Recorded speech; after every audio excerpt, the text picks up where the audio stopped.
Assalamualaikum warahmatullahi wabarakatuh. Perkenalkan, nama saya Ira dari Prodi Pendidikan IPS. Video kali ini saya buat untuk memenuhi tugas mata kuliah SBM IPS dengan judul memberikan penguatan menjelaskan. Nah, sebelumnya, Assalamualaikum warahmatullahi wabarakatuh. Selamat pagi anak-anak. Baiklah, di pertemuan minggu lalu, Ibu sudah menjelaskan tentang pengertian sumber daya alam. Apakah anak-anak masih ingat tentang apa sih itu sumber daya alam? Silakan. Ya, betul sekali. Sumber daya alam adalah suatu bahan yang ditemukan manusia di alam yang nantinya bahan tersebut akan digunakan untuk kehidupan sehari-hari kita. Nah, di kesempatan kali ini, Ibu akan menjelaskan lagi tentang potensi-potensi apa saja yang ada dari sumber daya alam di Indonesia saat ini. Yang pertama, mulai dari potensi sumber daya hutan. Hutan di Indonesia mempunyai luas yang sangat besar, hampir 99,6 juta hektar dari seluas wilayah Indonesia. Yang dimana hutan Indonesia ini sangat beragam, yang mempunyai pohon dengan kualitas kayu yang sangat bagus sekali. Mulai dari pohon rotan, pohon jati, cendana, dan meranti. Yang kedua, potensi sumber daya tambang. Nah, di Indonesia sendiri mempunyai sumber daya tambang yang sangat banyak sekali, yang bagus untuk kita ketahui. Yang dimana Indonesia menjadi salah satu negara yang mempunyai sumber daya tambang yang sangat besar. Bahkan mampu untuk memenuhi kebutuhan di dalam negerinya sendiri maupun di luar negeri. Seperti bahan tambang, seperti minyak bumi dan gas. Minyak bumi dan gas merupakan sumber daya alam utama saat ini yang digunakan sebagai untuk keperluan industri, transportasi, dan rumah tangga.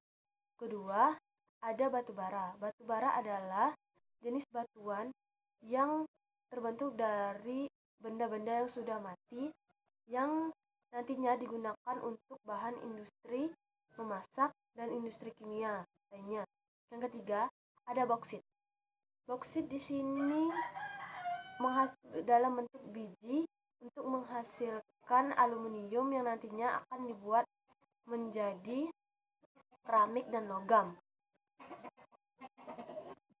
Yang keempat, pasir besi. Pasir besi di sini dimanfaatkan untuk industri logam, besi, dan semen.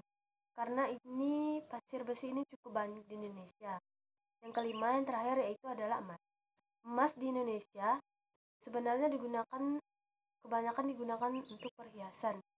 Tapi kita juga dapat mengetahui kalau emas di Indonesia tuh banyak terdapat di daerah Papua, Kalimantan, Sulawesi Utara, dan Nanggroe Aceh Darussalam.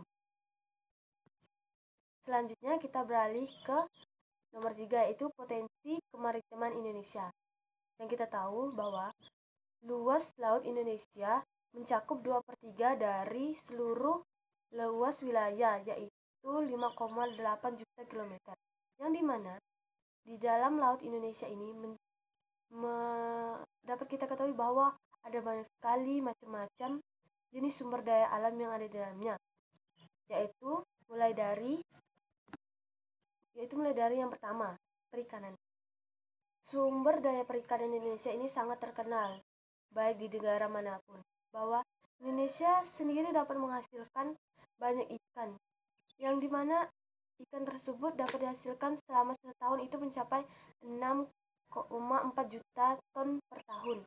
Nah, ini menjelaskan bahwa Indonesia mempunyai keanekaragaman ikan yang sangat banyak sekali yang patut untuk kita ketahui sebagai sumber daya alam. Selain dari perikanan, yang kedua itu berasal dari hutan mangrove.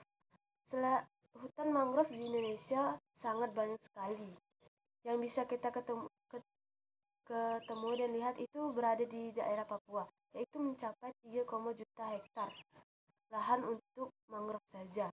Yang ini menjelaskan bahwa sumber daya alam itu tidak hanya di lautan, tetapi mangrove juga salah satu dari sumber daya alam yang ada di Indonesia yang itu sangat banyak dan bisa dimanfaatkan.